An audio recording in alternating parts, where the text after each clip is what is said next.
Hello and welcome into the Knicks-Verse. My name is George, and if this is your first time here or you've been here before but haven't subscribed yet, please do so, along with hitting that thumbs up button for me and dropping your comments. Definitely want to hear your thoughts and feelings because the Knicks finally made a draft pick. That's right, with the 51st pick, they actually traded the 50th pick with the LA Clippers. Down one and got the 51st pick. We're going to get into it all. We're also going to recap what the latest news with the coach search. There have been some developments, and let's get to it. But most importantly, we have a new Knick player. There he is, right there, DIAWARA. He is from France. I think this is a very good pick. I think this is a smart pick. When you're drafting late in the second round, you got to do what you can do. You got to get what you can get. And this guy actually has a very high upside. According to Foxy, who is my draft guru, he claims this guy could be a potential defensive beast in the future. He's got a nice feel for the game, and hopefully he will go to Summer League. It's being discussed that I think he did say he was going to go to Summer League, so that's really good news. I think he's a little young. He's raw. He might stay in Europe for a couple years. He's only 20 years old. Or he might go and play with the G League. We'll see. He has great athleticism. I don't know about great athleticism. He has a good athleticism. He's got great size, 6'8", tremendous width. He's a 7'4" wingspan, and he's very switchable on defense. We'll get into all of that specifics here. Let's keep going. All right. This is from Spurs Reporter. He tweeted this out. Here is Mohamed DIAWARA. Oh, he says he's 6'9", but I've seen 6'8". French forward with a 7'3" and 3/4 wingspan and a 9'2" standing reach. Currently playing for Cholet Basket. He is projected to go as a late second round pick, which he did in the 2025 draft, and flashes serious defensive versatility and point forward upside. He actually, elite tools, switchable defensively, playmaking chops, but he needs to sharpen his outside shot and decision making. High upside sleeper who could be a draft and stash prospect. Now, I have heard that he actually has a decent handle. Here it was from an interview that New York Basketball tweeted out. You guys should check it out. Listen to the interview. New York Knicks 51st pick, 6'8" wing Mohamed DIAWARA on his game. He says, my shooting, my defense, the way I can play many positions. I feel I'm ready. I spoke with Mohamed DIAWARA. That's my friend. Weaknesses? More regular on my three. Working on it. So he's been working on that. And the reporter asked him, what players do you like to model yourself after? He said he loved Jaden McDaniels and Pascal Siakam.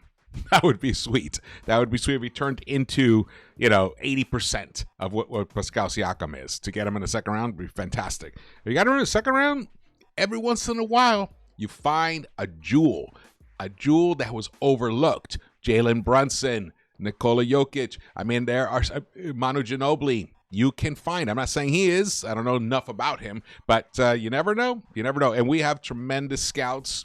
And I've always, since Leon brought Walt Parent in, I have felt that they've done a very good job when they actually do finally draft. Sometimes they don't draft, and that's been annoying.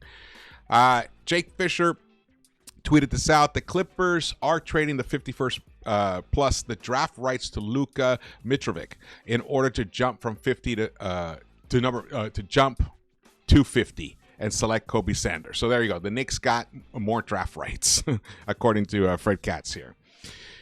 So here is a little chart that NBA Draft.net put together on Mohamed. They have him here listed as 6'9", 20 years old, and athleticism is 8 of 10. Very nice. His size, 9 of 10. Defense, he scores an 8. Strength, he scores an 8. Quickness, he scores an 8. Those are all very, very important scores for someone who basically their game is more predicated on defense. Leadership, the 7. The jump shot is one of the weaker things. He gets a 6 here. NBA ready is a 7. I don't expect him to be NBA ready right now, but who knows? We'll see what he does in the summer league. Ball handling, he gets a 6 here. But it's interesting because I've read other scouting reports on him saying that he has a decent handle. So I don't know. We'll see about that. His potential scores an 8 of 10. Very encouraging. Passing, 7 of 10. I have heard he's a decent passer, and his intangibles a 7. His overall score is an 89. I like him. He basically got drafted where he should have gotten drafted. The Knicks didn't overreach, but they seemed like they may have gotten someone who could really. First of all, also, it's nice for Dadier to have someone that is more on his level. They played together in the under 20 France team where he was the starting power forward, Diawara, on that team that won the gold medal recently. Here from this same site, they recap the strengths here for him. Diawara at 6'9" with shoes. Oh, that's why. With shoes. Has elite positional size and tools for a modern forward. Impressive ball handling ability for his size. Comfortable passing and comfortable pushing in transition or filling lanes for acrobatic finishes. Nice. Can initiate pick and rolls in half-court sets and shows good vision as a passer. 42 assists to 26 turnovers is decent ratio. Though used primarily off the ball as Cholet, he thrives attacking from the corners, taking advantage of closeouts with a quick first step and covering ground with long strides and a fluid Euro step. Has shown promise as a shooter, hitting 32% from 3 on 2.5 attempts per game, with a high arcing release and solid mechanics off the catch. So I think that's why they feel like he has a lot of potential. His three-point shot could end up becoming a serviceable three-point shot in the NBA. If he can get it up to 37%, we're good. We're money. Though, as shooting it keeps improving throughout the NBA, that mark has to keep improving as well for each player. So we'll see how that keeps going.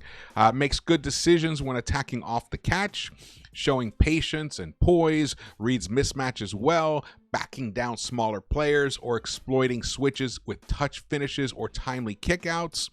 Off the ball, makes smart cuts from the wing or baseline to get into scoring areas. Defensively, he's the most intriguing.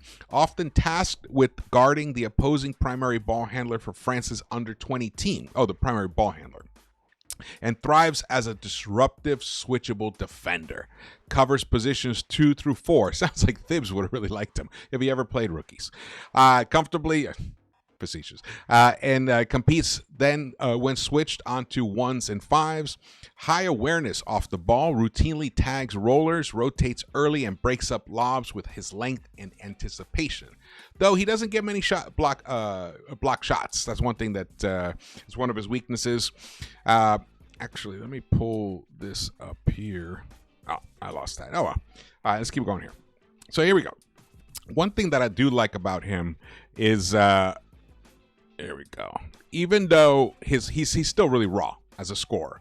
He's not a consistent scoring threat at any level. His three-point shot actually went down, and so did his free throw shooting. He was shooting 78.3% from the free throw line last year, and then it dropped to 51.1% this season. A realistic projection, according to this site, says he might land around 60% without noticeable improvement. If he can hit at least 70% of his free throws, then he could definitely be usable in the NBA level.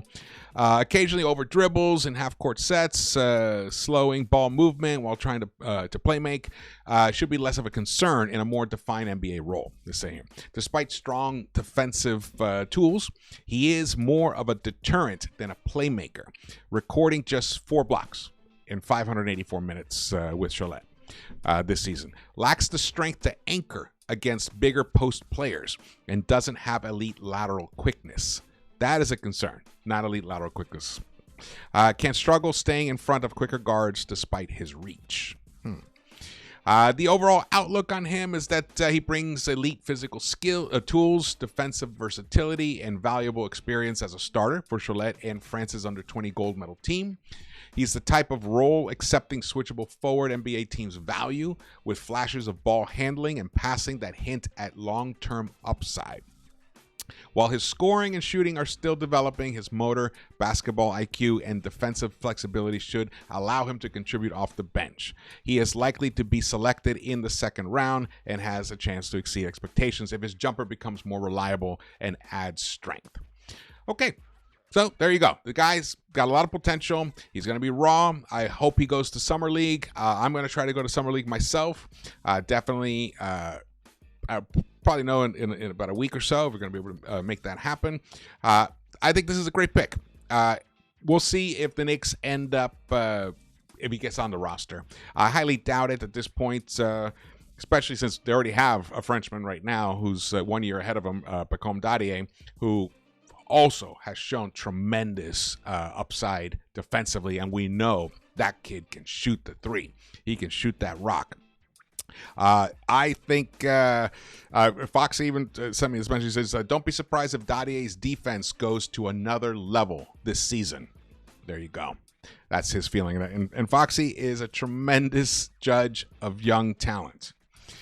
And here they are. There's Mohamed DIAWARA himself, and that's DIAWARA. He tweeted this out, not tweeted out. He put this on his Instagram tonight.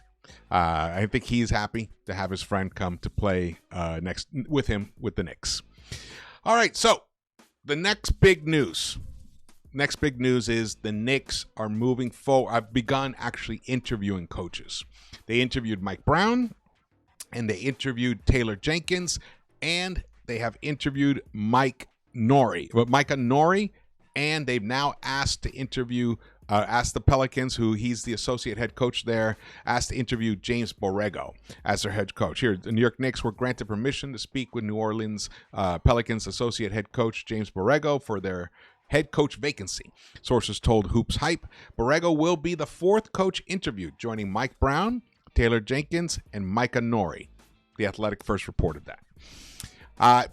Here we go. So this guy, Borrego, interesting. He has a combined head coaching record of 148 wins to 183 losses in 5 seasons with the Magic. He managed them 1 year in 2014 to 2015, and then he was the head coach for the Hornets in 2018 to 2022.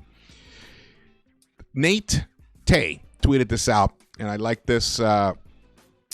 I will read down below first. A note on James Borrego for those who are confused. Borrego led the Hornets to a 43-39 record in his last season and a 113.6 offensive rating, which was 8th in the NBA.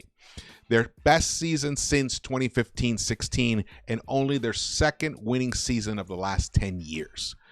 And that was kind of a tough team with LaMelo, with Miles Bridges.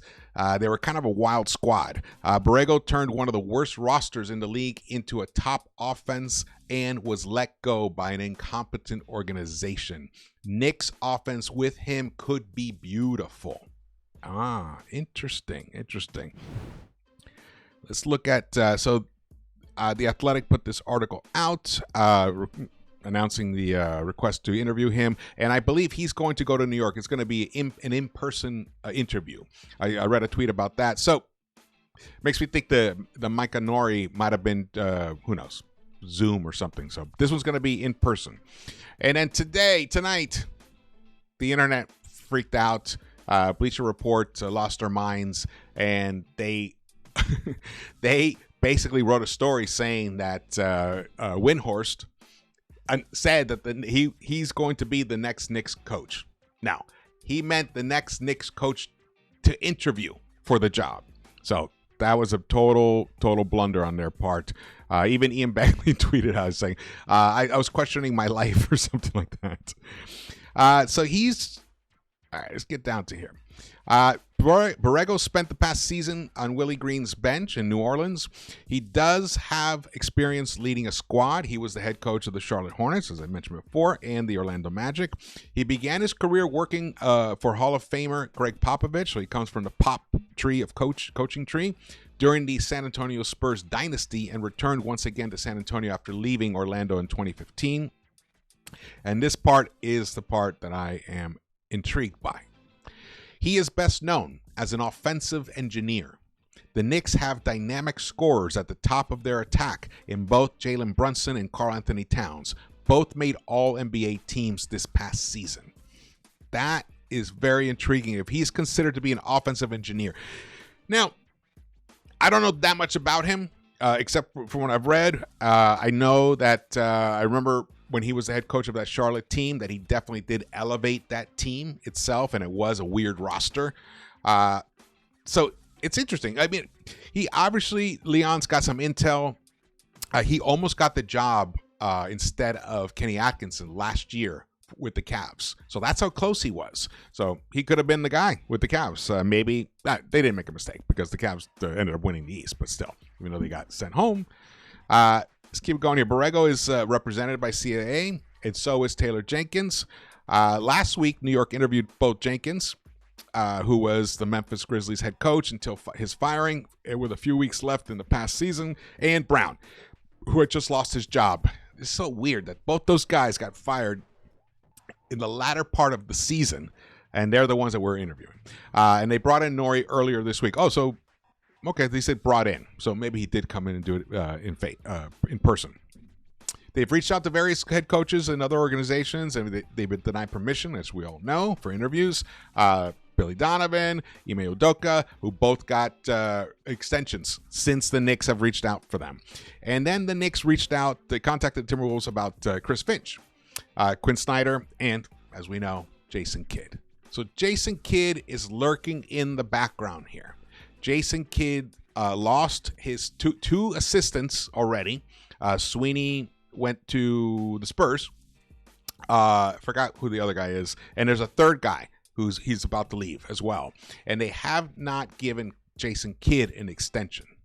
They give him an extension last year, but you can do it with coaches. You can keep extending them so they don't feel like they're lame ducks, or you try to show them how much you value them. The Mavs just got the number 1 draft pick. It could be a generational player, Cooper Flagg. Anthony Davis will be coming back from injury. Kyrie Irving as well. I think people believe that the Mavs could be a lot better than could compete. I don't think so, because the injuries. AD just struggles to stay healthy. Same thing with Kyrie Irving and Cooper Flagg. It's a lot of pressure on him. He is. First of all, he's super young. He's only 18 years old. He turned 18 in December. So that's how young he is. So he will be turning 19 in the middle of the season next year.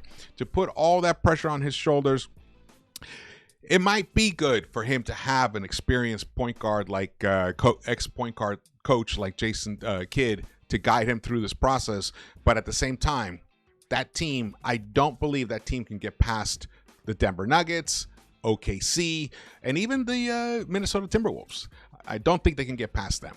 So it might come to a point where Jason Kidd is going to have to request that they allow him to interview. And if that was to happen, possibly the Mavericks will already want to work out a deal ahead of time for compensation of some kind. Maybe it's a couple of second rounders. I don't know. But Jason Kidd's name is still floating around, even though Nico Harrison tried to squash those rumors yesterday, I believe. So, but until it's done, I don't think it's done. So that's how I feel about the whole thing. All 3 franchises did not allow their head coaches to speak with the Knicks, though the Athletic recently reported that the Kidd situation may not be dead. So there you go. Now let's look at Micah Nori. All right, before we go with that. So this is interesting. Micah's a genius. That's the quote from Anthony Edwards. Micah Nori is the assistant coach, the top assistant for Chris Finch on the Minnesota Timberwolves. He took over for him for a game or two when Finch got hurt. He's known for being very colorful in his halftime interviews with the media. And he's also known to be the kind of guy who can deliver like straight news, can give you the straight talk, but in a very appealing way with humor. So that's really important. The downside is he's never been a head coach. And I do struggle. I do side with Ian, who said that in the end of the day, he believes that it's not going to be a coach that doesn't have a lot of NBA experience, head coaching experience, that will get this Knicks job, because the Knicks job is ready. It's good to go. It's ready to go. There were 2 wins away from the NBA Finals. You know, I mean, the next coach, he steps right in. He's just got to pull the right levers, and he's got to figure out how to maximize Cat and JB and how to minimize them defensively, their failings defensively. So that guy, if he can pull that off, he will be in the NBA Finals next year, because so much has changed in this Eastern Conference. Tatum gone for the rest of the season. Boston traded away Kristaps Porzingis, and they're looking to trade Derek White and Sam Hauser. So they're breaking that team apart somewhat. And then you've got who else? Dame. He's gone too. And then who knows what's happening with Milwaukee? Well, Giannis he still is on the fence, is what's being reported about whether he's undecided whether he wants to stay in Milwaukee or not. But it's just not his style to ask out unless he's 100% sure. And look, he was a young kid when he got drafted by the Bucks. He loves living there in Milwaukee. He became a superstar there. They won the NBA championship already, but he wants to win another ring. He wants to win another ring. And to do that, he may not be able to do it in Milwaukee. So there's possibility. Remember the Jason Kidd connection with Giannis? Well, there's also a connection here with Nori. So he can unlock him. So it's interesting how the coaches that they're looking at have relationships with the players that are currently on the team or players that they're looking to acquire. So they interviewed him here. Let's go look at this. So this is from Dunking with Wolves. This is a Minnesota Timberwolves website. And the headline is, Timberwolves fans should brace for the worst with latest Micah Nori update. The Knicks are interviewing Micah Nori. Let's move down here. After the Knicks fired Tom Thibodeau, they tried to interview Minnesota Timberwolves head coach. Skip. While this was a clear pipe dream and the Wolves declined New York's request, the Knicks are moving on to a more realistic candidate, Wolves assistant Micah Nori. This is a logical move for the Knicks, as Nori is one of the league's most respected assistants. Nori has been an assistant coach in the NBA since 2009 and has been with the Wolves since 2021 as the lead assistant. In addition to Nori's work with the Wolves, he has been an assistant with the Toronto Raptors, Sacramento Kings, Denver Nuggets, and Detroit Pistons. In recent years, Nori has interviewed as head coach openings with Cleveland, Detroit, Lakers, and the Phoenix Suns. This is an interesting thing here. Nori is a logical candidate for the Knicks job. The Knicks' interest in Nori is clear, as they have only interviewed him, Mike Brown, and Taylor Jenkins so far, and then Borrego's coming up. As of now, Nori is a clear frontrunner, according to this site. While it would be a smart move for the Knicks and Nori deserves a head coaching opportunity, it would be unfortunate for the Wolves to lose their top assistant. I just still struggle to believe that Leon would do this.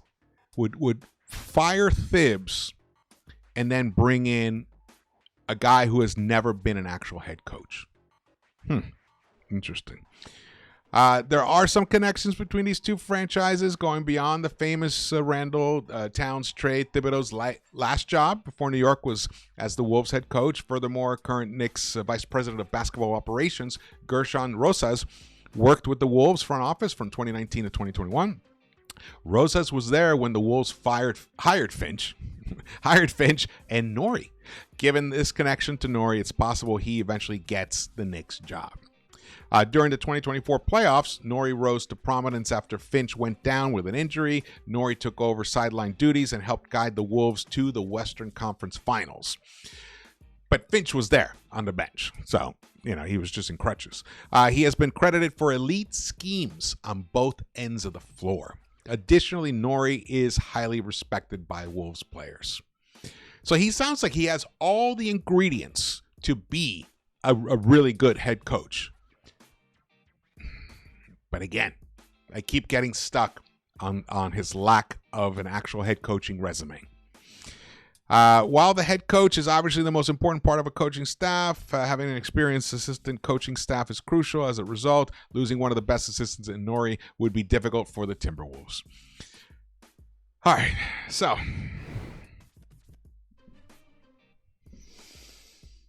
who do I think? Who do I want? You know, the more I thought about it, one thing that was interesting about lately, all the interviews people have been giving and discussions about the firing of Thibs. You know, if you guys remember, Thibs was damaged goods when the Knicks hired him. He wasn't a sought-out candidate for head coaching jobs. The Chicago situation, we all know what happened there. And then the Timberwolves thing, that was ended badly. And he took some time off. He went and did some soul searching. He consulted with other head coaches, not even just NBA coaches, but also in football and I believe in baseball as well, to try and figure out how he could become a better head coach. And I think if it wasn't for his incredible relationship that he's had for many years with Leon Rose, he probably would not have gotten this job for the Knicks. So he was damaged good. He wasn't like, the hottest coaching candidate out there when the Knicks hired him. So then you look at that in terms of Jenkins and Mike Brown. Similar situations in some ways. Both of their coaching stints ended kind of oddly. Both considered to be a tremendous basketball minds, where Jenkins is more of a modern type style coach, where he likes a deeper bench. He doesn't like to overplay his players, which I love hearing that. He seems like a good candidate. I'm warming up towards the Jenkins idea, but Mike Brown, he has a much better resume than Jenkins in general. He's been able to turn other franchises around, but we don't need to be turned around. We are already there. It sounds like I'm leaning towards Jenkins. I could be leaning towards Jenkins, but I still think that there's a guy like Johnny Bryant out there, but there's been no talk about him at all in weeks. I think because they know that they don't even need to interview him. If they really want him, they can get him. And I think that's really the main thing there. And as they keep interviewing guys here, I wish they would interview a woman too as well. But again, you need someone with a really strong resume at this point. To me, it feels like they're waiting for Jason Kidd to make a move. That's what they're waiting for right now. So it may take several weeks. The draft is come and gone. Summer League begins in 2 weeks. Actually, almost 2 weeks from today. It would be nice to have a head coach in time for that, so that the Summer League coach and squad are working on things with those players that the new head coach wants them to be working on. The Knicks have there's no rush because it's the only available coaching job in the NBA at the moment. And possibly there might be another name out there that could shake loose. Stay tuned for that. There's also Chris Quinn in Miami. He's another guy. He hasn't been a head coach, but he's incredibly well respected. He's similar to Micah here. It's interesting. I think I'll tell you this, I'm going to be all in with whoever Leon ends up hiring. He has proven to us that he knows what he's doing when it comes to assembling a championship type team. We never hear, all the rumors we ever hear never really come out of the Knicks. They're just kind of like other executives or scouts and agents talking amongst themselves about what the Knicks might be doing. I think, Leon never shows his cards. So there might be a surprise at the end of this coaching search rainbow. We shall see. And I hope it delivers the trophy, the ring. Let's go. We need someone to guide this ship and have them playing next year in June. All right. Thank you so much for watching this. Again, my name is George. Hit the thumbs up button for me. Drop your comments, and I will see you around the Knicks-Verse. Let's go.